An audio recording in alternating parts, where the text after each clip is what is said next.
Hello and welcome to the second week of your 28-day Healthy Skin Challenge.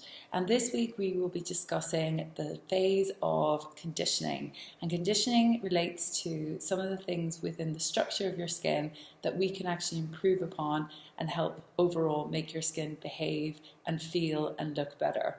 So when I talk about conditioning, one of the things I want to highlight for you is the cellular level that your skin exists on.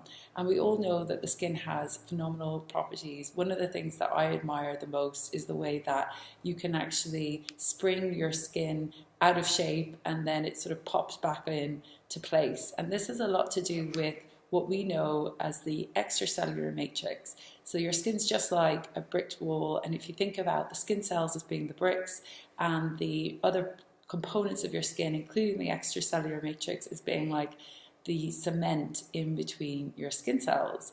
So that cement actually has a lot of healthy polysaccharides that are actually consisting of different fibrous material. You've also got water, which your skin is 70% is water. So when we start to examine the skin on this level, we realize that in order to have healthy skin, you actually have to condition and replace some of the things that may have been lost over time. And I've already spoken about the damaging effects of using detergents and astringent alcohols on your skin. So things that you find in toners that are very drying. You want to avoid using these because they will actually affect the health of your extracellular matrix. So if I'm checking someone's skin and I notice that they have a lot of dehydration, there'll be particularly dehydration around the eye area, and you might notice that this is also the place that you start to see lines first. So when I talk about conditioning, I'm talking about using ingredients that will replenish the extracellular matrix. And some of these ingredients I have highlighted when I discussed moisturizers. So if you haven't already watched that video, then I would recommend that you look back on day 6 of the challenge, where I introduced some of the things around moisturizers. But what I'd like you to take a closer look at are the ingredients that we know coexist within your skin. So if you think about formulations as being something that should really give and not take away from your skin if you want it to be healthy. So the conditioning ingredients that I'm going to be going into more detail on are things like hydrating ones, so shea, jojoba. These actually mimic how sebum naturally works in our skin. There are more sophisticated ingredients that we now have because there's just been such a huge range of development in the research around active ingredients being taken from plants. So there are other ones that are hydrating that aren't in cream form. I am a big fan of heavy water because it's a molecule that actually stays in the skin for longer, and it will hydrate and actually plump your skin and remain in the skin 10 times longer than regular water. So that's another really interesting ingredient to look out for. Liquid crystals, anyone that's a fan of cosmetics may already recognize liquid crystals because they're in our top selling eye product called OptiCrystals, and these literally are also found in your skin. So liquid crystals are amazing because they also work as fantastic delivery mechanism, so they help the other actives penetrate more deeply into the skin. Anything that's sort of a fat, so if you think about your skin as actually being like your skin cells, the membrane of your cells is made of fat, so it's great if you have those healthy fats in your diet, the ones that remain liquid at room temperature. So we also do have olive extract in a lot of our skincare, but you should definitely be eating and plumping up your skin from the inside by having things like omega-3 and obviously a little bit of omega-6 as well. And you'll find those things in hemp oil. You can buy that really cheaply in the supermarket. Like there's a great brand called Good Oil, which I literally take like 2 spoons of every day and have done for years. So think about your fats as also being a component of your skincare, and natural ones.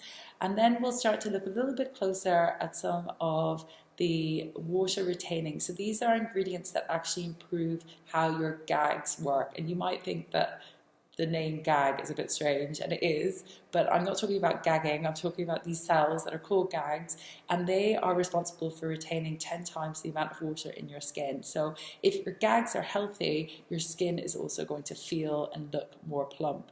And we use ingredients that support how the gags are behaving, and there's obviously some really great ingredients that you can access very easily. So the whole point about conditioning, and this is where it sort of like becomes a little bit, not necessarily complicated, but I just want you to be aware of the actual cocktail and the overall formulation of skincare, because skincare is sophisticated, but sometimes we can get caught up on just using one active ingredient. When we think about it, the skin is it's a complex organ, and it's like cooking. You need a whole range of active ingredients to be included in your skincare so that it's balanced, and it actually provides you, just like if you were taking nutrition from your food, it would have to have lots of complex nutrients. It's the same thing for your skin. So this is, I think, the kind of difference when you're looking at a line that is more of a treatment line, because cosmetics is designed to actually assist with and